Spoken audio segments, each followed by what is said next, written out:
Gemini တို့ ChatGPT တို့လိုမျိုး AI တွေကိုယ့်ရဲ့ကိုယ်ရေးကိုယ်တာအချက်လက်တွေဒါမှမဟုတ်လို့ရှိရင်လေအရေးကြီးရဲ့အကြောင်းအရာတစ်ခုခုပြောပြထားဘူးတယ်ဆိုလို့ရှိရင်ဘယ်လိုမျိုးပြန်ဖြတ်ရမလဲဆိုတာကိုဒီနေ့ဗီဒီယိုမှာပြောပြသွားမှာဖြစ်ပါတယ်ဒီလိုမျိုးပြန်ဖြတ်တဲ့အခါမှာလဲကိုကသူနဲ့ပြောထားတဲ့ chat တွေ conversation တွေကိုရွပြန်ဖြတ်လိုက်အောင်လည်းမပြီးဘူးပြောလို့ရှိရင်တော့သူမှတ်ထားတဲ့အကြောင်းအရာရဲ့သူ့ရဲ့အုံနောက်ထဲမှာတကယ်မှတ်ထားတဲ့ memory တွေကိုဝင်ဖြတ်ဖို့လိုတယ်ဆိုတော့ဒီလိုမျိုးဖြတ်နည်းကိုပြောပြသွားမှာဖြစ်ပါတယ်အဲ့တော့အရင်ဆုံးဘလို့လူတွေကဖြတ်တဲ့နေဆိုတာကိုပြောဖို့လိုလိမ့်မယ်ငွေသက်ကရစ်အတိအကျတွေလိပ်စာအတိအကျတွေဖုန်းနံပါတ်အတိအကျတွေအစိုးဆုံးဆိုလို့ရှိရင်တော့ကိုယ့်ရဲ့ဘဏ်အကောင့်အတိအကျဒါမျိုးတွေပေါ့နော်ဒါမျိုးတွေပြောပြထားဘူးတဲ့လူတွေဆိုရင်တော့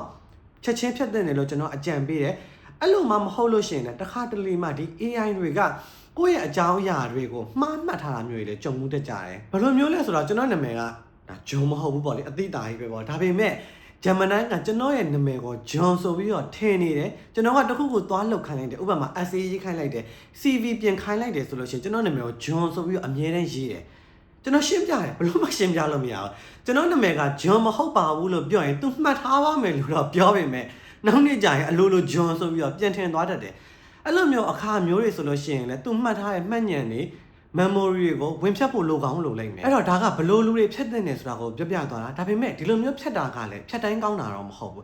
ဒီလိုမျိုးဖြတ်လိုက်တဲ့အတွက်မကောင်းတဲ့အချက်လက်တွေလည်းရှိတယ်ဘလို့မျိုးမကောင်းတာတွေဖြစ်လာနိုင်တယ်ဆိုတာကိုဗီဒီယိုအဆုံးသတ်မှာဆက်ပြောပြသွားမယ် Okay အဲ့တော့ကျွန်တော်တို့တွေအရင်ဆုံး Gemini ကနေဘလို့မျိုးဖြတ်ကြမလဲဆိုတာကိုပြောပြသွားမယ် Gemini နဲ့ကိုဝင်ပြီးပြီဆိုရင်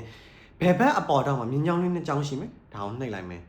ညာဘက်အောက်တော့မှာ setting ရှိမယ်ဝင်လိုက်မယ်ဒီထဲမှာဆိုလို့ရှိရင် personal intelligence ဆိုပြီးပေါ်လာလိမ့်မယ်ဒီထဲကိုဝင်လိုက်မယ်ဒီထဲကိုဝင်လိုက်ပြီဆိုလို့ရှိရင်ထိတ်ဆုံးမှာ memory ဆိုတဲ့ section လေးတက်လာလိမ့်မယ်ဒီနေရာမှာပွင့်နေရဆိုလို့ရှိရင်ပိတ်လိုက်လို့ရမယ်ဒါရဲ့သဘောကကြတော့ကိုယ့်ရဲ့အကြောင်းအရာတွေကို तू ကမှတ်ထားရဲဆိုလို့ရှိရင်ပိတ်လိုက်လို့ရှိရင်ယူမသုံးတော့ဘူးဆိုတဲ့သဘောဒါပေမဲ့ကိုယ့်ရဲ့အကြောင်းအရာတွေကို तू ကမှတ်ထားရဲဆိုရင်ဖြတ်တော့မဖြတ်ပြစ်သေးဘူးဒါကိုဖြတ်ပြစ်ချင်တယ်ဆိုလို့ရှိရင်အဲ့ဒီ memory set section ထဲမှာ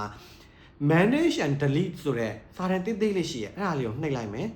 ဒီ link နဲ့ဝင်သွားမယ်ပေါ့လေဒီနေရာမှာ keep activity ဆိုတဲ့ section လေးပေါ်လာလိမ့်မယ်အဲ့ဒီအောက်မှာ on ဆိုပြီးတော့ရှိနေလိမ့်မယ်ပေါ့နော်ဒါအောင်နှိပ်လိုက်မယ်ဆိုလို့ရှိရင်ရွေးစရာ option နှစ်ခုပေါ်လာလိမ့်မယ် turn off နဲ့အောက်မှာဆိုလို့ရှိရင် turn off and delete activity turn off ကကြတော့ကိုမှတ်ထားတာတွေကိုတော့ तू ကဆက်မှတ်ထားအောင်မယ်ဒါပေမဲ့အနာဂတ်မှာပြောတာတွေကိုတော့ဆက်ပြီးတော့မမှတ်တော့အနာဂတ်မှာဆက်မမှတ်တော့ဘူးဆိုတဲ့သဘောသူ့အောက်မှာဆိုလို့ရှိရင်တော့ turn off and delete activity ဆိုပြီးတော့ရှိလိမ့်မယ်ဒါကတော့အနာဂတ်မှာမမှတ်တော့တဲ့အပြင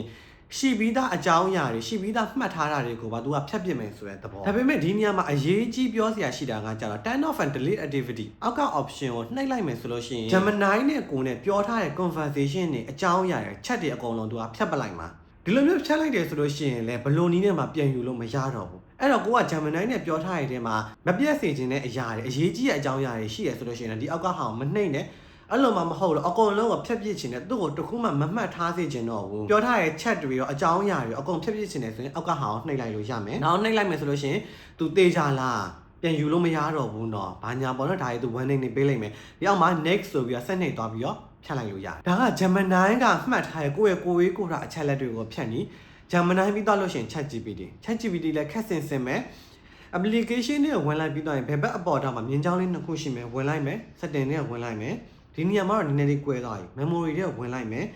ပြီးတော့လို့ရှိရင်ဒီအောက်မှာ memory summary ဆိုတာရှိတယ်ဒီထဲကိုဝင်လိုက်မယ်ဒါကသူမှတ်ထားရဲ့ကိုယ့်ရဲ့အကြောင်းအရာတွေကိုသူကရေးပြထားတယ်ဒါဘယ်လိုမှတ်ထားတာလဲသိချင်ဖတ်ကြည့်လို့ရတယ်ပေါ့နော်ထားပါတော့ဖြတ်မယ်ဆိုလို့ရှိရင်ညာဘက်အပေါ်တော့မှာအဆက်လေး30ရှိမယ်နှိပ်လိုက်မယ်ဒီနေရာမှာစာတန်းအနေနဲ့ delete and turn off memory ဆိုတာရှိတယ်ဒါအောင်နှိပ်လိုက်မယ်ဆိုလို့ရှိရင်တေးကြလားဖြတ်မှာလားဝန်နေထပ်ပေါ်တယ်ဖြတ်မယ်ကိုနှိပ်လိုက်ပြီဆိုလို့ရှိရင်သူမှတ်ထားရဲ့ကိုယ့်ရဲ့အကြောင်းအရာရဲ့အကုန်လုံးကိုဖြတ်ပလိုက်လိုက်မယ် Okay ဆိုတော့ဒါက AI တွေကကိုယ့်ရဲ့အကြောင်းအရာတွေကိုမှတ်ထားတယ်ပြန်ဖြတ်ချင်တယ်ဆိုလို့ရှိရင်ဖြတ်နီးဒါပေမဲ့ဒီလိုမျိုးဖြတ်တယ်ဆိုတဲ့အခါမှာကလည်းမကောင်းတဲ့အချက်လေးတွေတော့ရှိတယ်ဘယ်လိုမျိုးလဲဆိုတော့ဒီ AI တွေကညံကောင်းနေတာကကိုယ့်ရဲ့အကြောင်းအရာတွေကိုသူကမှတ်ထားလို့ဥပမာပြောလို့ရှိရင်ကိုကရုပ်ရှင်ကြည့်ကျင်တယ်ဘယ်ရုပ်ရှင်တွေကိုကြည့်သင့်လဲလို့မေးလိုက်လို့ရှိရင်ဘယ် K drama တွေကတော့ကောင်းတယ်ဘယ်ကိုရီးယားကားတွေကကောင်းတယ်ဆိုပြီးတော့ तू ကအကြံပေးကောင်းပေးလိုက်မယ်ဒီလိုမျိုးဘာလို့အကြံပေးရလဲဆိုတော့ကိုကကိုရီးယားကကြိုက်တဲ့ fan မှန် तू ကသိနေလို့အကြံပေးရအဲ့လိုမှမဟုတ်လို့ကိုကတရုတ်တိုင်းကကြိုက်တဲ့ fan မှန်သိရဆိုလို့ရှိရင်လည်းတရုတ်တိုင်းကတွေကိုအကြံပေးကောင်းပေးလိုက်မယ်ဒီ ဒီလိုမျိုးတွေမှတ်မထားဘူးဆိုလို့ရှိရင်သူကကိုယ့်ကိုဘာအကြံပေးရမှန်းမသိတော့ကြုံမှကြဖမ်းရုပ်ရှင်တွေအကြံပေးရင်ကိုယ့်အကြိုက်နဲ့မကိုက်တော့ဘူးပြောလို့ရှိရင်တော့ AI တွေကအုံနောက်မရှိတဲ့ AI တွေဖြစ်သွားလိမ့်မယ်အဲ့တော့ကိုယ့်ရဲ့အကြောင်းအရာတွေကိုအစကနေတုံညတွေပြန်ပြီးတော့ရှင်းပြရလိမ့်မယ်ပြောလို့ရှိရင်တော့သူနဲ့ကိုယ်နဲ့ဒဇိန်တွေလိုဖြစ်သွားလိမ့်မယ်အဲ့တော့ကိုယ့်ရဲ့အကြောင်းအရာတွေကိုမှတ်မိစေခြင်းတယ်ဆိုလို့ရှိရင်တော့မဖြတ်တာကောင်းလိမ့်မယ် Okay ဆိုတော့ဒီဗီဒီယိုကြည့်နေတဲ့လူတွေကရော AI တွေကိုဘလို့အကြောင်းအရာတွေပြထားဘူးလဲဖြတ်ဖို့ဟောလိုနေပြီလားဆိုတော့အောက်က comment ထဲမှာဝင်ရောက်ရေးပေးသွားလို့ရပါတယ်ကျေးဇူးတင်ပါတယ်ခင်ဗျာ